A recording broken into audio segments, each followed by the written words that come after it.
The American Civil War, the 19th century's bloodiest conflict, would change our nation's destiny. For 4 years, the United States would be at war with itself. We entered the war in 1861 as a young, innocent, and divided nation, many believing that the conflict would be over with one short battle. After 4 years, approximately 700,000 Americans lost their lives as the technology of mass killing had outstripped the sophistication of medical treatment. Nearly every family was directly affected by casualty lists, as battles were fought in more than 10,000 locations. In the days leading up to the war, people were happily unaware of how different their lives would soon become. Families worked on the farm, trained horses, and grew in skill and affection for one another.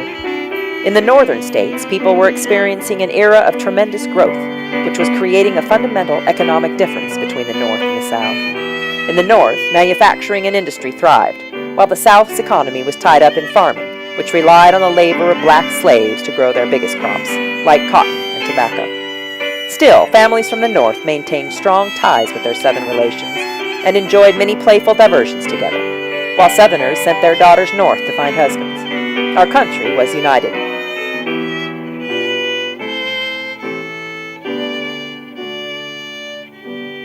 But brother would soon turn on brother and bring this bloody battle to their own backyards.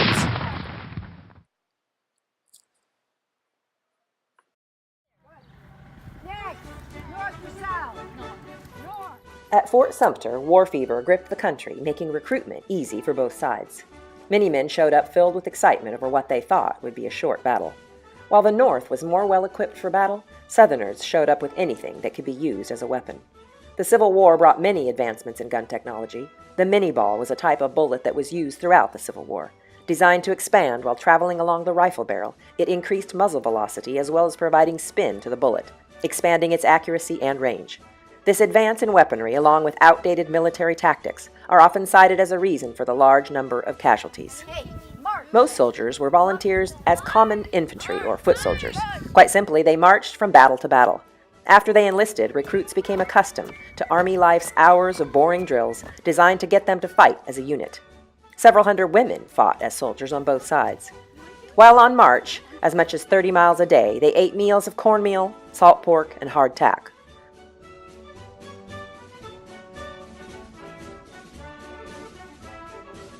While back home, Southerners buried valuable food supplies so that the Yankee soldier wouldn't loot them of all they had. Clara Barton was an educator, nurse, and founder of the American Red Cross. Harriet Tubman strived diligently to grow the abolitionist movement and to free her people. Emma Edmonds spied for the Union Army, posing as a young man and even a slave. Harriet Beecher Stowe was an American abolitionist and author of Uncle Tom's Cabin. Ambrose Burnside, a railroad executive, inventor, industrialist, and politician, served as a Union Army general. Stonewall Jackson was a decisive factor in the war and one of the South's most successful generals.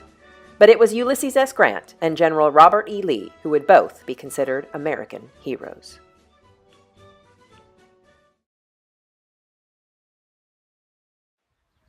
In the summer of 1863, Confederate General Robert E. Lee launched his second invasion of the northern states. Lee sought to capitalize on recent Confederate victories and defeat the Union Army on northern soil. This decisive battle is considered the most important engagement of the American Civil War. On July 3rd, Lee attacked the Union Center on Cemetery Ridge and was repulsed in what is now known as Pickett's Charge. Lee's second invasion of the North had failed and had resulted in heavy casualties on both sides. An estimated 51,000 soldiers were killed, wounded, captured, or listed as missing after the Battle of Gettysburg. It is estimated that 3,000 men died at this battle alone.